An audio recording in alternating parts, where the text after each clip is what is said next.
This is Money, Motivation, and Mike, and I am your host, Michael Wainwright. In charge of all the controls is Jason Wright. And hello to you, world. This is the show that will change your life. You can contact us at info at mx3.vip, which a lot of people have, Jason, or on our YouTube channel. Find us at mx3.vip or on our YouTube channel, youtube.com/at MX3 Podcast. And don't forget to like, subscribe, and hit the bell icon to get notified of all of our new content, which comes out every Monday morning around 9 o'clock. Today is episode 102 in the history of Money, Motivation, and Mike. And as I've told you, on episode 100, I wanted to go back and do a recap of virtually what is now almost the first 2 years. And we had other things come about, other things that were more important. So today's show is going to be dedicated to going back and seeing exactly what we have done over the last couple of years here with episode 102 and why, and just recapping why Money, Motivation, and Mike. Well, obviously the show is centered around myself and my beliefs and my thoughts, and Jason does interaction occasionally in the show as well. But starting out as just a podcast back the first Monday of July 2022. Money. I'm in the money matters business. I'm in the accounting business, an accounting degree, a math degree. Obviously money is something that I specialize in. I love to motivate people. I love to help them try to change their life, try to convince them and show them how something else is out there that might be better than what they're doing now. And then, of course, Mike. Mike is my 55 years of life experiences and the fortunate and some not so fortunate things that I have been able to do and experience. So that's where we come up with Money, Motivation, and Mike. So that's 3 M's. So MX3, M times 3.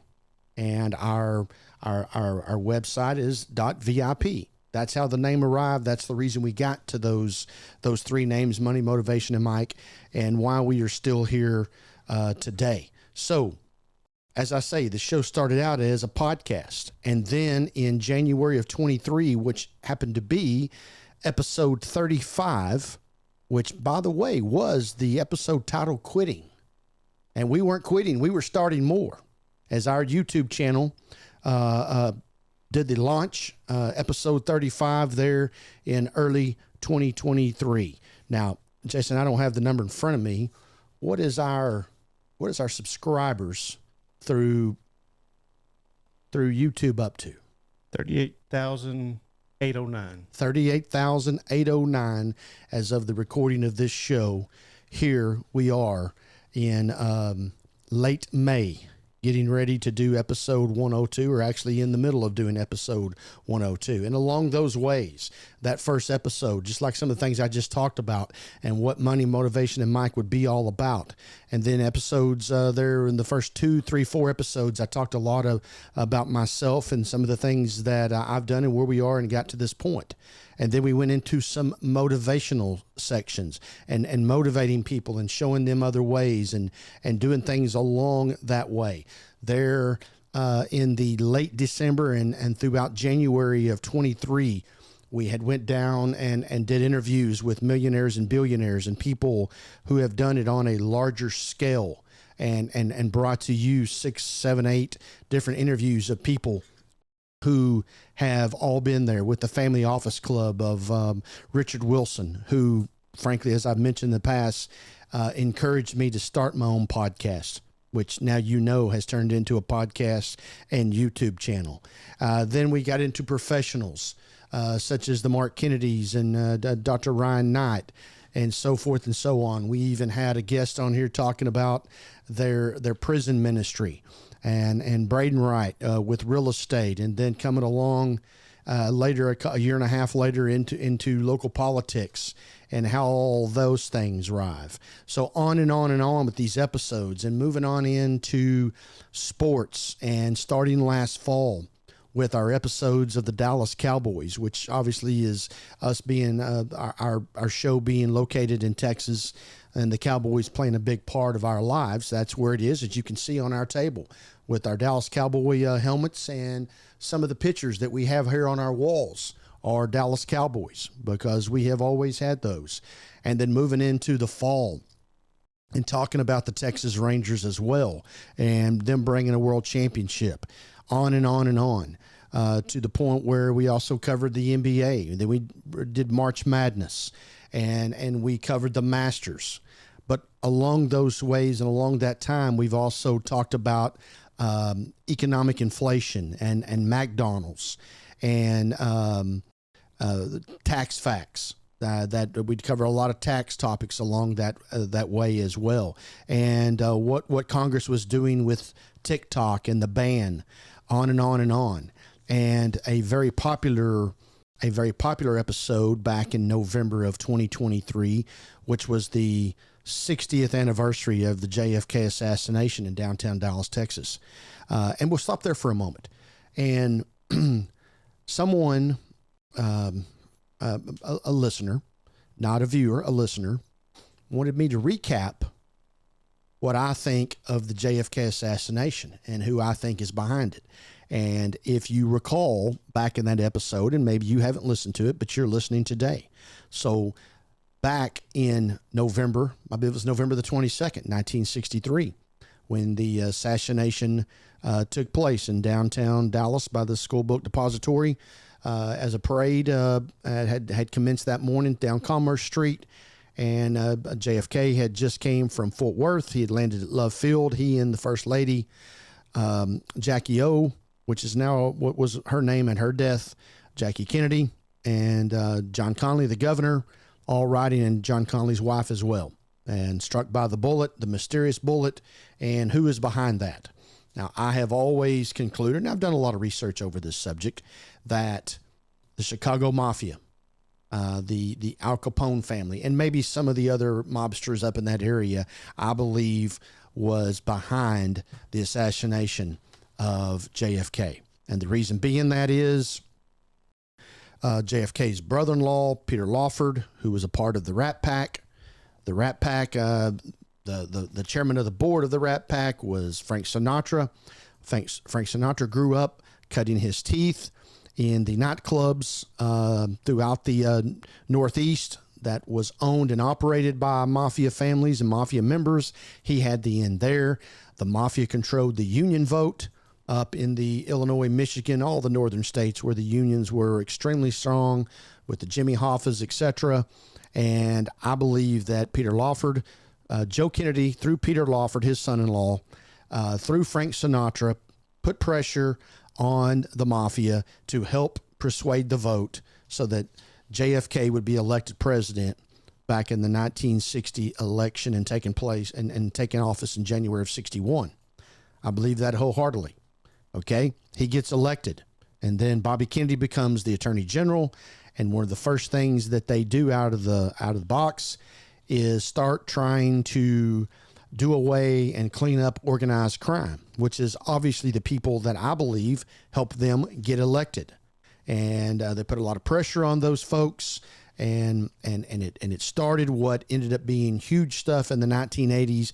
But all that cleanup really started under the JFK administration, being headed by Bobby Kennedy. And I believe wholeheartedly that had a whole lot to do with the assassination of JFK.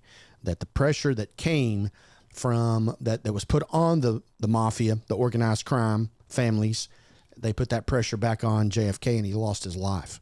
And probably had a little bit to do with something along the lines in 1968 when Bobby Kennedy was assassinated in Los Angeles, California as well. Moving on, we've talked about Uvalde and what went on there, and all the way back to Columbine in 1999, with how running into schools and shooting off guns, etc. It just continues to be, unfortunately, a lot of things that are a part of our life today. That and into the 10 reasons successful people are successful. An episode on how our children are not outgrowing or out earning their parents, and on and on and on. 101 episodes to get us to this point of where we are today. Now, looking back at our most popular episodes, And a couple of them we've already touched on. But here you go. The most popular episode that we still have to this day was episode 80, New Year's Eve. What's the New Year's resolutions? That episode, Jason, has been viewed 28,419 times. That's a lot of episodes. That is a lot of watch time, and has created, that episode alone created us 108 subscribers. Second on that list is the history of the Masters. I would not have thought that. Mm-hmm. Why would all these topics that we talk about, why would the Masters be the second ever listened to and viewed episode we've ever had? Now, it comes in at 18,091 views. That is 10,000 less than number one. So that is a large gap, because the next three, which finishes out the top five, they're all neck and neck. But New Year's Eve, 10,000 more views than number two, which is the history of the Masters. And by the way, the history of the Masters brought us 89 subscribers. All right. The history of the Dallas Cowboys comes in at number 3. It was episode 68.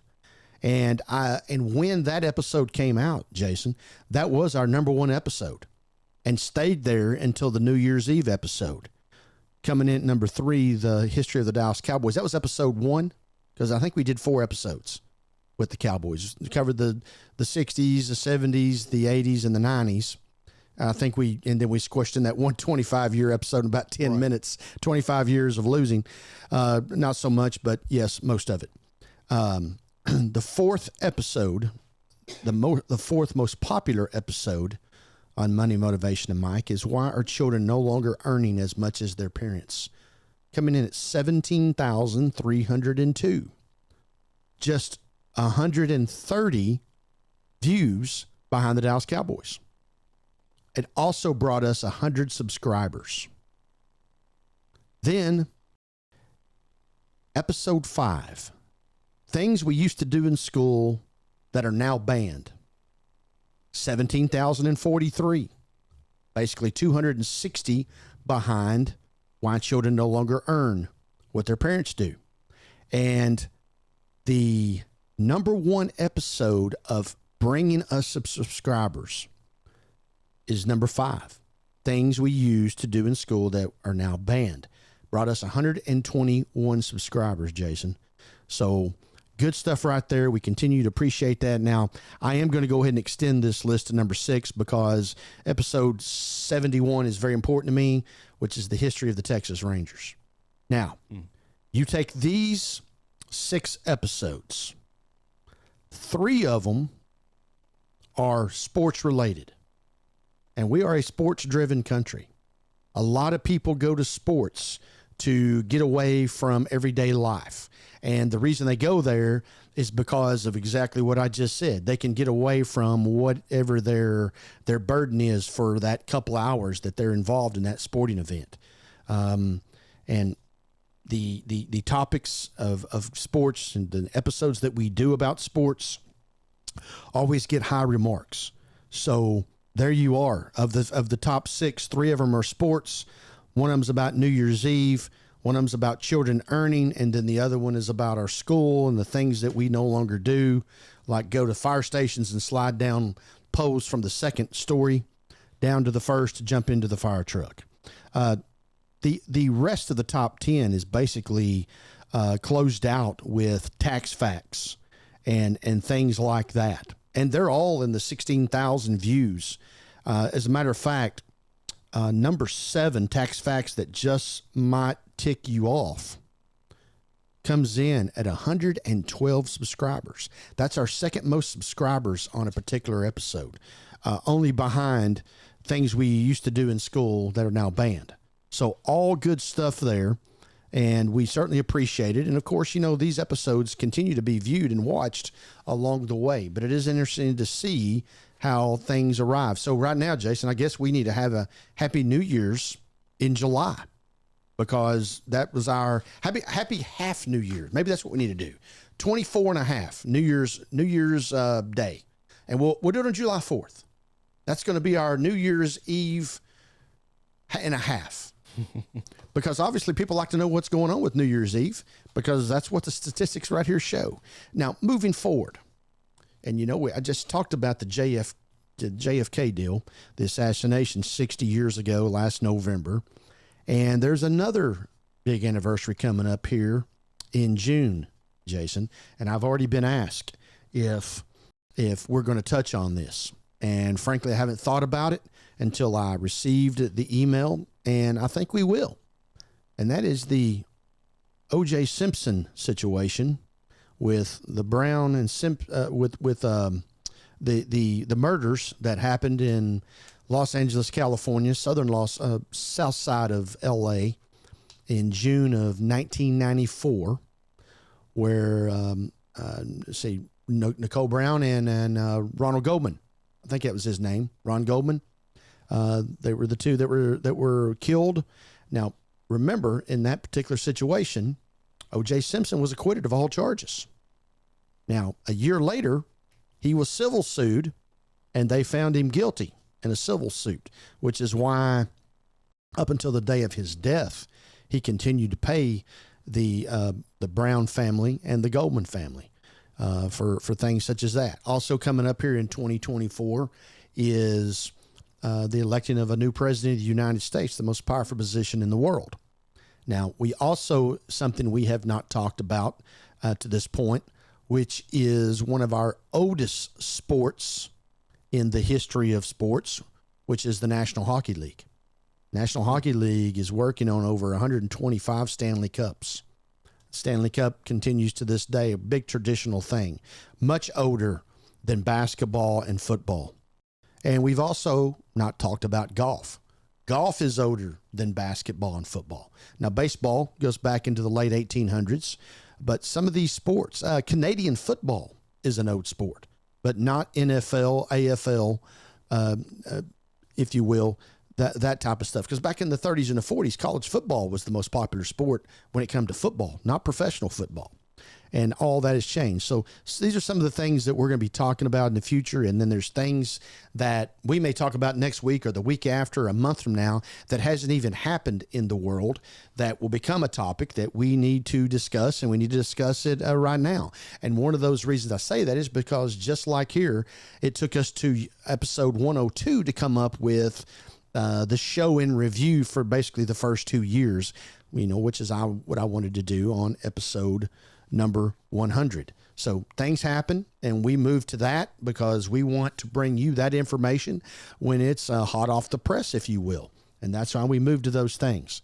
So that's kind of a recap of what we have done for the first 100 plus episodes of Money, Motivation, and Mike, and a little bit about what we're going to do in the future.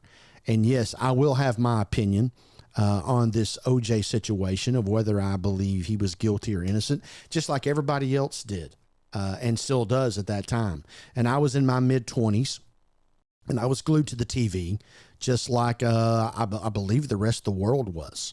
And it was an incredible moment at that time. And that was just a couple of years on the back end of the Rodney King beatings, which took place in 1992 with the LA riots. So there were some interesting things going on in the 1990s from the LA riots of 92. There was a bombing at the World Trade Center in 93. I don't want to call it a small bombing, but obviously it didn't do the destruction that happened in 2001, and something there that we might want to talk about as well. Moving on to the murders that happened in the summer of 1994 in LA. And then in 95, Oklahoma City bombing. There's another big item. And something I forgot to mention in 93, the David Koresh standoff and the debacle that was Waco, Texas. Lots of topics there that are potentially coming up, and the anniversary dates of those particular events and the events that really kind of changed the world, just like a JFK assassination did back in the 1960s. And how long would that have been? Just like in 1992, Jason, when George Bush #1 had a 93% rating, the highest rating ever in the history of the presidential office. And this was right after we went and got involved in the Persian Gulf War. And George Bush said, read my lips, no new taxes. And then he passed taxes and he plummeted. But he could have still won the election over what ended up being Bill Clinton, the Democratic nominee. But there was a third guy that got involved, an independent by the name of Ross Perot. And Ross Perot came from Republican conservative beliefs. And he went out here and received over 20 million of the votes that frankly would have been George Bush votes, which in essence, they divided those. Now, obviously, George Bush number one received a whole lot more votes than did Ross Perot. But still, 20 million votes is going to change a lot of things. Look how it would have changed probably every election that we've had in the last 25 years, going all the way back to George Bush number two and Al Gore and how close that was. You would have to go back into the Reagan days to see monumental landslide type numbers. Bill Clinton's second time to run there in 96, I believe he won pretty well. As well. And speaking of the 90s and the things that happened, there's your presidential Monica Lewinsky scandal that happened there in 96, 97 category. Lots of events. Maybe we ought to have a couple episodes on the time was the 90s, you know, the old Dick Cavett shows from many years ago. Lots of good things coming down the pipe. Money, Motivation, and Mike. We continue to try to bring you things that are uplifting, important, and educational to you, because as we all know, life is all about gathering information and making positive, intelligent decisions based on that information. Once again, info at mx3.vip, finding all of our content at mx3.vip, or on our YouTube channel at youtube.com/@mx3podcast, and hit the bell icon for all future content from this show. As always, Jason puts in a ton of the time to make our show what it is, and I really have the easy part by sitting down here and just getting to talk and smile and do what I do. So until next time, for everyone who's been a part of this show, continue to live your life the right way.